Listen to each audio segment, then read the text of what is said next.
Qaynanamdan xoşum gəlmir, məcburiyyətdən onunla bir evdə qalıram.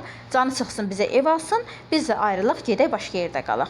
Bu sözü inanması çətin olsa da bir xanım dünən mənim paylaşdığım videoya yazıb.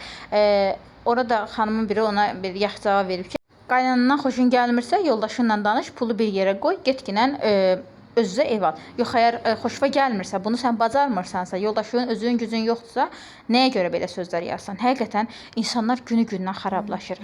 Ola bilər xoşunuz gəlməsin və yaxud da ki, yola getməyəsiniz, amma nə bilim, o ən əsası sizin yoldaşınızın anasıdır. İnsan gərək onu hörməti saxlaya. Allah hər kəsə, necə deyim, qarşısına yaxşı insanlar çıxarsın. Sadəcə bu dünənki videoya çox kommentlər gəlib və ən əsası da yanlış anlaşılma olub orada. Mən orada demişəm ki, indiki yoldaşımın maaşı ilə, halbuki deməli idim ki, yoldaşımın indiki maaşı ilə. Bu da insanlarda biraz səhv düşüncə olub. Mən elə ilk evliliyimdir. Sadəcə olaraq dediyim kimi orada qızım narahat idi deyə tez səsləndirdim. Ona görə belə yanlış anlaşılmalar oldu. Nəysə, hələlik özünüzə yaxşı